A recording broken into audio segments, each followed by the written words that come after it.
ভারতীয় চলচ্চিত্র ইতিহাসের সবচেয়ে বড় বাজেটের সিনেমাগুলোর মধ্যে একটি হলো রামায়ণ।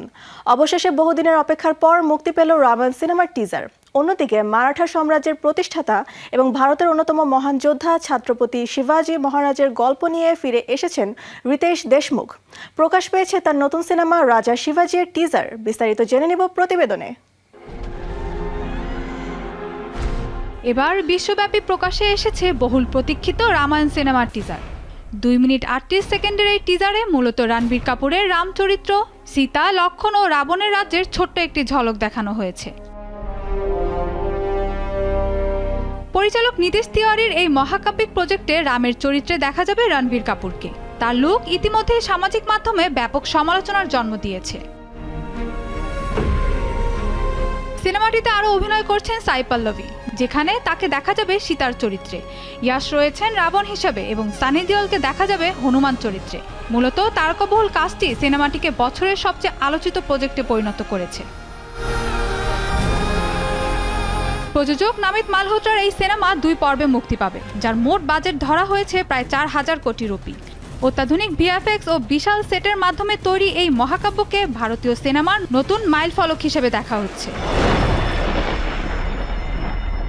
নির্মাতারা জানিয়েছেন আসন্ন দিওয়ালিতে সিনেমাটির প্রথম পর্ব মুক্তির পরিকল্পনা রয়েছে। তার আগে টিজারের এই বিশ্বব্যাপী মুক্তি দর্শকদের মধ্যে উত্তেজনা আরও বাড়িয়ে দিয়েছে। অন্যদিকে প্রকাশে এসেছে রিতেশ দেশমুখ অভিনীত ও পরিচালিত ঐতিহাসিক সিনেমা রাজা শিবাজির টিজার। মূলত মারাঠা সাম্রাজ্যের প্রতিষ্ঠাতা এবং ভারতের অন্যতম মহান যোদ্ধা ছত্রপতি শিবাজী মহারাজের গল্প নিয়ে নির্মিত এই সিনেমা। 2 মিনিট 31 সেকেন্ডের টিজারে দেখা যায় সঞ্জয় দত্তকে আফজাল খানের ভূমিকায় লখুজি যাদবকে হত্যা করছেন। অন্যদিকে অভিষেক বচ্চনের সম্ভাজি শাহাজি ভোসলে হিসেবে তাকে দেখানো হয়েছে। এছাড়া বিদ্যা বালন, ভাগ্যশ্রী, জেনেলিয়া দেশমুখ, ফারদিন খান সহ অনেককেই দেখা গেছে এই সিনেমায়। তবে সিনেমাটির বিশেষ আকর্ষণ সালমান খান। তাকে দেখা যাবে চতুর্দশ সম্রাটের বিশ্বস্ত কমান্ডার হিসেবে। চতুর্দশ শতাব্দীতে শক্তিশালী শত্রুর বিরুদ্ধে লড়াই করে স্বরাজ্য স্থাপনের কাহিনী তুলে ধরা হয়েছে রাজা শিবাজির গল্পে। সিনেমাটি নির্মাণ ও পরিচালনা করেছেন রিতেশ দেশমুখ নিজেই। প্রযোজনা করেছেন জ্যোতি দেশপান্ডে ও জেনেলিয়া দেশমুখ।